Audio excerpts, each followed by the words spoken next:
ProWrestlingTees.com/616entertainment is the home of all official 616 Entertainment merchandise. Pick up a shirt, you'll be glad you did. This video is also brought to you in part by the Patreon producers, without whom content like this would not be possible.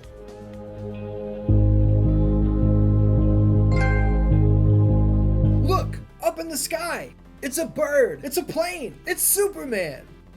And he's killing everyone! Again. Yeah, didn't he kill everyone the last time we saw him too? And the time before that he wasn't exactly his normal self either. So what the hell is going on here? Why is the ultimate hero, the shining light you can always look to when you need guidance, a pep talk, or just a good example, portrayed as anything but in most popular media across the last decade plus? What's up, Dan-Dans? My name is Ian, and I want to say welcome to another installment of Superman for Everyone. Last time out, I went into detail on why this character is so important to me, and that was more of a personal story. I made a promise right then and there that future installments would cover more of the man himself, and here we are. I want to spend this episode tackling an issue that I feel is plaguing the entire aura of the Man of Steel. Let me start with this. I am not saying that Superman should never be evil. I'm not saying that you can't stray from the traditional aspects of the character in order to tell a what-if type of story. That's what Elseworlds are all about. For those of you who aren't big comic readers, Elseworlds tales are stories that take place outside of the official canon. Elseworlds itself was actually a trademark DC comic name that even had its own imprint, or line of comics, from the late 80s into the early 2000s. Famous Elseworlds stories include 1989's Gotham by Gaslight, written by Brian Augustin, which chronicles a Victorian-era Batman tracking down the ruthless and mysterious serial murderer, Jack the Ripper. Superman Red Sun tells the what-if tale of our favorite Kryptonian's life pod landing not in the grassy fields of Smallville, but in the Ukraine, which births a Superman that forgoes truth, justice, and the American way in favor of fighting underneath his leader, Joseph Stalin, in support of Stalin's vision for the future. These stories take our traditional settings, personalities, and expectations and throw them out the window. These books being published under the Elseworlds imprint is huge though. Why? Because it indicates immediately to the reader that this isn't your Batman, this isn't your Superman. This is something else entirely. You would head into the comic shop and grab the newest issue of Red Sun, and at the same time, your ongoing, canon, official issues of Action Comics or Batman or whatever else the hell you read were right next to them. Which leads me to my issues with the more recent portrayals of evil Superman. It's practically his only representation on a big scale. I'm gonna make a video about this down the line at some point, but let me just make something very clear here. We have not gotten a Superman video game in 15 years. I am not kidding about that. 15 years! And no, games like DC Universe Online and Injustice do not count. That's an MMO and a fighting game that just happen to have Superman in them. It's not a Superman game. You don't consider Mortal Kombat 9 to be a God of War game just because Kratos is in it, do you? No, you don't. Being that the better part of 2 decades has gone by without a single console release for the Man of Steel, maybe you can understand the issue with Superman being the main heel of Injustice: Gods Among Us. And there's no way around this, he's definitely the bad guy.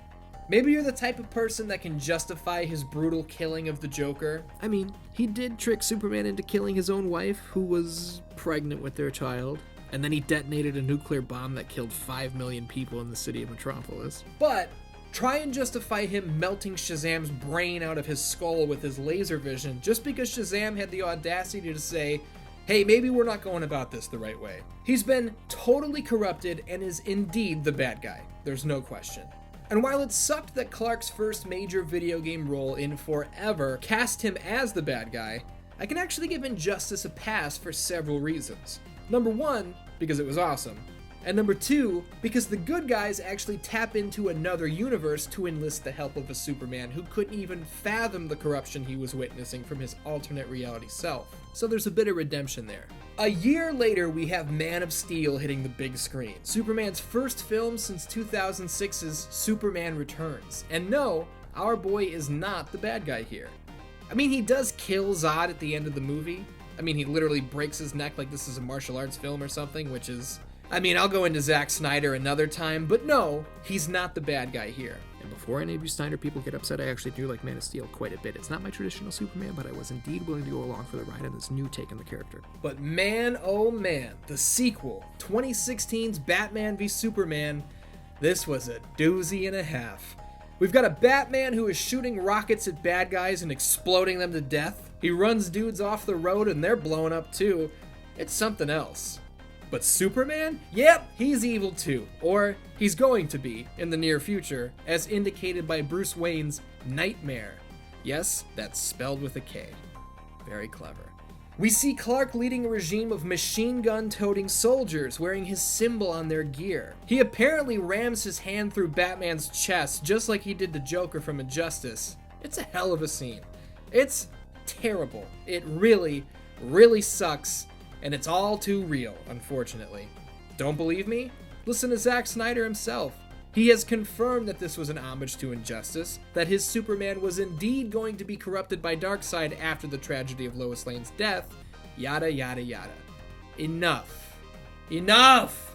As time ticked on, it became more and more unclear what the hell was going on with the DC movies. Batman v Superman just about made me lose hope, and then Suicide Squad was nearly the worst movie I've ever seen in theaters. So I wasn't exactly holding my breath waiting for Clark to make a roaring comeback on that front. But what about the video game realm? There were rumors going around for years that there were new Superman projects in development. Could our tried and true red and blue hero finally see the comeback he deserves? Not on the big screen, but in a video game? Rumors, rumors, rumors. They can build hype, they can breed suspicion and skepticism. Rumors are a dangerous thing. Rumors is also a fantastic Fleetwood Mac record, but that's another issue entirely. In 2015, rumors of an upcoming Superman video game turned into leaks. Leaks of concept art, of in-game music, even the supposed render of Superman himself from the upcoming untitled video game from WB Montreal, the team behind Batman Arkham Origins. Well, this game never came to fruition.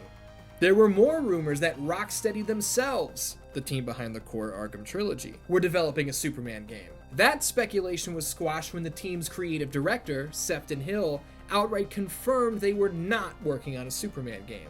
Injustice 2 was released, and in its story mode, Superman has the chance to right his wrongs and rejoin the effort to fight the good fight against the forces of Brainiac. But he doesn't. He's still evil. Lois was pregnant. You knew, even before I said anything. That was a good memory. From another lifetime. I miss the people we were then. Me too.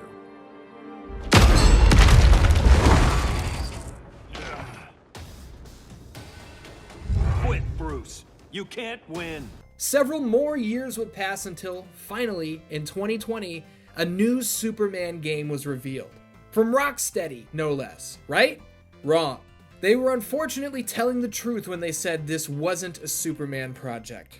The game is called Suicide Squad Kill the Justice League. We will be taking control of Harley Quinn, Deadshot, King Shark, and Captain Boomerang on a mission to take down Superman, amongst other heroes. But why? Why would we want to hurt the guy who is literally the world's greatest ally?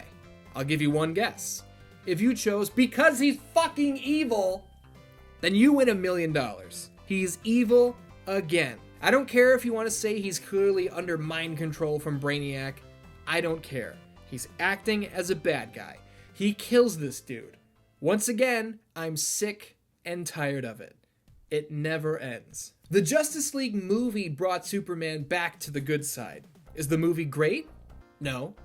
It's a hell of a lot better than Batman v Superman, but still, it was pretty clear that this movie was being held together with Scotch tape, and that's being kind. The Supergirl television show on the CW introduced their own Superman, who was actually great, and he's now got his own series. A series which I'm enjoying way more than I thought I would up to this point. But on episode 2 of the show, they introduce evil fucking Superman blazing US soldiers to death with his heat vision. Yes, it is an alternate universe or an Elseworlds tale to bring this full circle, but still, it's episode 2, guys. Are we really going here already? To start wrapping this up, I feel like I've made a pretty strong case for why we need to pump the brakes on all these evil renditions of Superman, if for no other reason than this. it's not even shocking anymore. We've seen it so many times in such a short span of time across so many different platforms, it's almost expected at this point.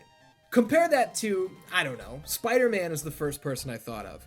He has been done so well for so long that it would be insane if he lost his mind and straight up started breaking necks and ripping off limbs in his next movie. You'd lose your shit. Can you imagine Spider-Man webbing up Tony Stark's hands and feet and kicking him into the ocean to watch him drown? No, you can't. And that's how you're supposed to feel. And I think that was the intention with the first portrayal of a corrupt Superman. Readers couldn't believe their eyes when they'd seen what he'd become. But when the majority of the time we see a traditionally heroic character, he's acting in a villainous way, all of that shock is gone. It gets old. It becomes run-of-the-mill. It's just another tally on the chalkboard. Enough of this. Put that trope on the shelf and let it collect some damn dust, will ya? Dans, this was another episode of Superman for everyone. I hope if you're not a big Superman fan, I've done a good job of explaining why these portrayals of our favorite character are so frustrating. All we want is to see our favorite hero done justice on a big stage.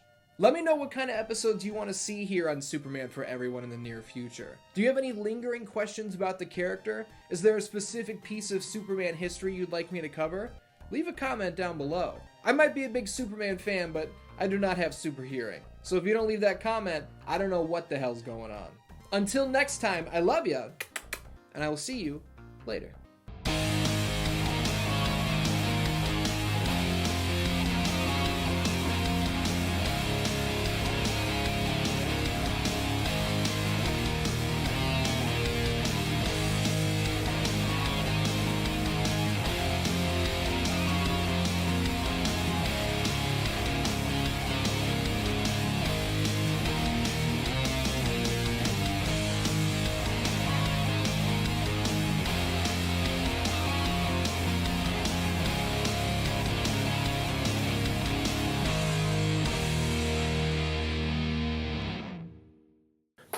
Ow, my knee popped.